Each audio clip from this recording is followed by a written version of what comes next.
9 দফা দাবি আদায়ে কেন্দ্রীয় কর্মসূচির অংশ হিসেবে ঝিনাইদহে বিক্ষোভ মিছিল করেছে কোটা বিরোধী আন্দোলনকারীরা।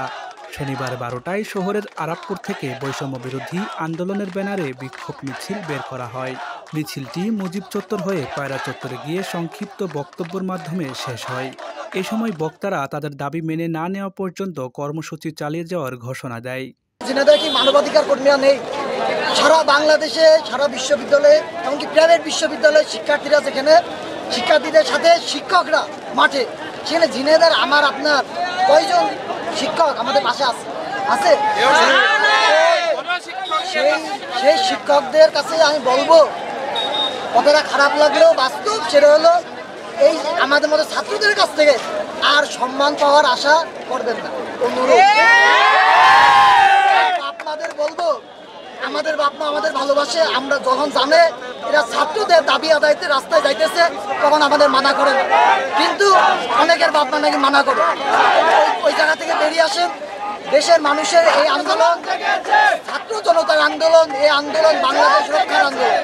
এই আন্দোলন আর কোটা সংস্কারের ভিতরে নেই, এই আন্দোলন এখন রাষ্ট্রীয় সংস্কারের ভিতরে আছে।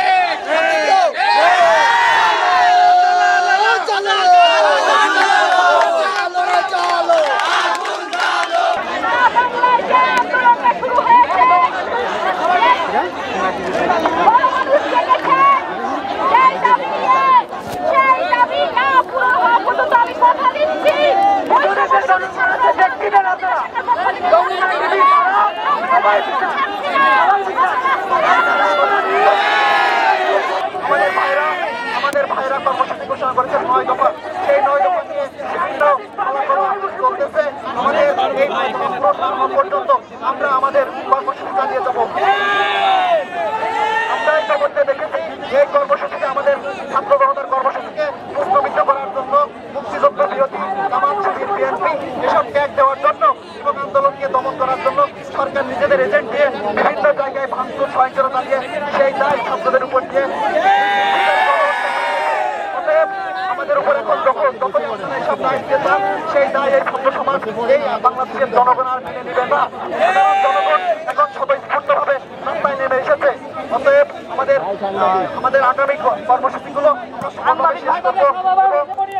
আমাদের এই কর্মসূচি করার জন্য আমরা সহিংসতা করবো এবং বলতে চাই যে আপনারা যারা দেশের সকল মানুষকে আহ্বান জানাতে চাই, দেশের সকল মানুষকে আহ্বান জানাতে চাই যে আমাদের এই কর্মসূচি শেষ হওয়া পর্যন্ত আপনারা নিয়মিত আসবেন এবং যারা আসছেন না, এখনো ঘরে বসে আছেন, তাদের কাছে বিনীত অনুরোধ করে আপনাদের সন্তানদের লাশ দেখে আপনারা কিভাবে ঘরে বসে থাকেন। অতএব সকলকে আহ্বান জানাই, দেশের সকল পেশা শ্রেণী, সকল শ্রেণীর মানুষকে আহ্বান জানাচ্ছি আমাদের কর্মসূচিতে অংশ নেবেন। এই হত্যার বিচার আমরা করবো। ফোটার দায় যতক্ষণ আমরা না মিটছে ততক্ষণ আমরা এই কর্মসূচি চালিয়ে যাবো।